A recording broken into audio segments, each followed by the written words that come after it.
የኦሮሞ አክቲቪስትና የኦሮሞ ሚዲያ ኔትወርክ ኃላፊ የጀዋር መሐመድ አዲስ አበባ የሚገኘው መኖሪያ ቤቱ ከትናንት ሌሊት አንስቶ እስከ ዛሬ ከእኩለ ቀን በኋላ ድረስ በወጣት ደጋፊዎቹ ተከቦ ዋለ።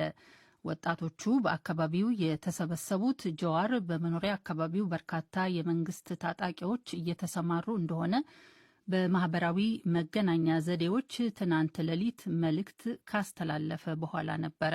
የፌዴራል ፖሊስ ኮሚሽን ጀዋር ያስተላለፈው መልእክት ስህተት ነው የሚል መግለጫ ከሰጠ በኋላ በአካባቢው የነበሩት ወጣቶች ቁጥር ቀስ በቀስ እየቀነሰ መሄዱን ዘጋቢያችን ተመልክቷል።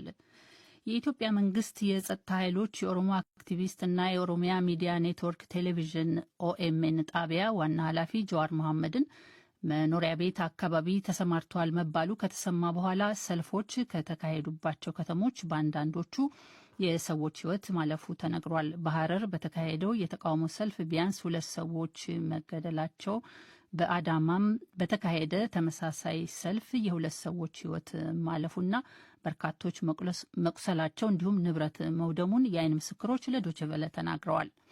የደቡብ ምስራቅ ኢንግላንድ ውስጥ በአንድ ዝግ የዕቃ መጫኛ መኪና ውስጥ ዛሬ የ39 ሰዎች አስከሬን ማግኘቱን ፖሊስ አስታወቀ።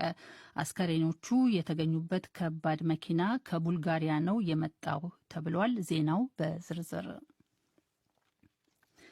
የኦሮሞ አክቲቪስትና የኦሮሚያ ሚዲያ ኔትወርክ ስራ አስኪያጅ የጀዋር መሐመድ መኖሪያ ቤት ከትናንት ሌሊት አንስቶ እስከ ዛሬ እኩለ ቀን በኋላ ድረስ በወጣት ደጋፊዎቹ ተከበዋል። የአዲስ አበባው ዘጋቢያችን እንደተመለከተው አዲስ አበባ ቦሌ ጃፓን ኤምባሲ ተብሎ በሚታወቀው አካባቢ ከሚገኘው ከቤቱ አጥር ውጪ የተገኘው በሺዎች የሚቆጠር ወጣት አብይ ይውደም፣ ነፍጠኛ ይውደም የሚሉ መፈክሮችን እያሰማ ተቃውሞውን ሲገልጽ ነበረ።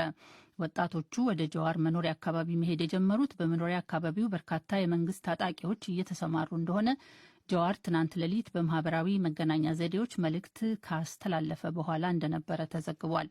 የፌዴራል ፖሊስ ኮሚሽን ኮሚሽነር ጀነራል እንደሻው ጣሰው ጀዋር ያስተላለፈው መልእክት ስህተት ነው የሚል መግለጫ ከሰጡ በኋላ ግን በአካባቢው ተሰብስቦ የነበረው ወጣት ቁጥር ቀስ በቀስ እየቀነሰ መሄዱን ዘጋቢያችን ተመልክቷል። ዘጋቢያችን እንዳለው በአካባቢው የነበሩ ባንኮችና ትምህርት ቤቶች እንዲሁም ሱቆች ተዘግተው ነበረ። የኢትዮጵያ ጠቅላይ ሚኒስትር አብይ አህመድ ትናንት በህዝብ ተወካዮች ምክር ቤት ለተነሱላቸው ጥያቄዎች ማብራሪያ በሰጡበት ወቅት ችግር በመፍጠር የኮነኗቸውን የውጭ ዜግነት ያላቸውን የመገናኛ ብዙሃን ባለቤቶች አስጠንቅቀው ነበረ።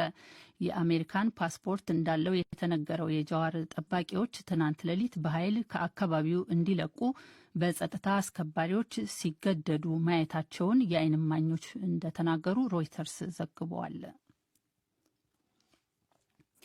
የጸጥታ ኃይሎች የኦሮሞ አክቲቪስትና የኦሮሚያ ሚዲያ ኔትወርክ ቴሌቪዥን ኦኤምኤን ጣቢያ ዋና ኃላፊ ጀዋር መሐመድ መኖሪያ ቤት አቅራቢያ ተሰማርተዋል መባሉ ከተሰማ በኋላ ድሬዳዋና ሐረር እንዲሁም የምስራቅና ምዕራብ ሐረርጌ ዞን ከተሞች በተቃውሞ ሲናጡ ውለዋል።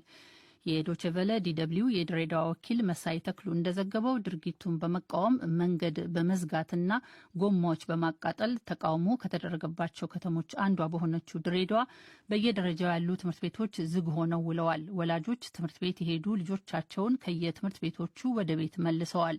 የመንግስት መስሪያ ቤቶችን ጨምሮ የተለያዩ የንግድ ሱቆችም ተዘግተዋል። የከተማ የማጓጓዣ አገልግሎትም በአብዛኛው ተቋርጦ ውሏል። ዘጋቢያችን ሐረር ከተማ ላይ እማኞችን ጠይቆ እንዳረጋገጠው እስከ ረፋድ ተቃዋሚ ነን ባሉ አካላት ሲከወኑ በዋለው ድርጊት ቢያንስ የ2 ሰዎች ሕይወት አልፏል።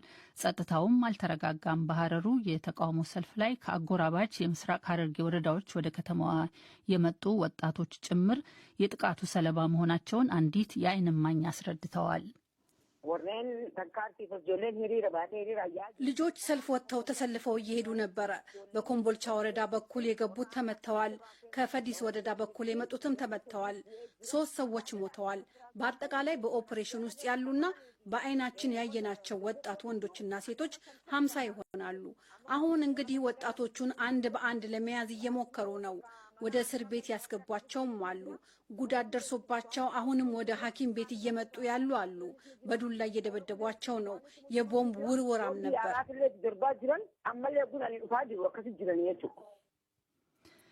የሚዘጉ መንገዶችን የጸጥታ ኃይሉ ይከፍታል። ተቃዋሚ ነን ያሉት ደግሞ መልሰው መንገዱን ሲዘጉ ተመልክቷል። ዘጋቢያችን በድሬዳዋ የጸጥታ ኃይሉ መከላከያ፣ የመስተዳድሩና የፌዴራል ፖሊስ ከጫፍ እስከ ጫፍ የተነሳውን የተቃውሞ በኃይል እንቅስቃሴ ለመግታት ላይታች ሲሉ መዋላቸውንም ጠቅሷል። ድሬዳዋ ዩኒቨርሲቲ በሚገኝበትና በተለያዩ የከተማው አካባቢዎችም የተኩሱ ድምፅ ሲሰማ ማርፈዱን ዘጋቢያችን ገልጿል። በአዳማም በተካሄደ ተመሳሳይ ሰልፍ የሁለት ሰዎች ሕይወት ማለፉና በርካቶች መቁሰላቸውንና ንብረት መውደሙንም የዓይን ምስክሮች ለዶይቼ ቬለ ተናግረዋል። በአዳማው ተቃውሞ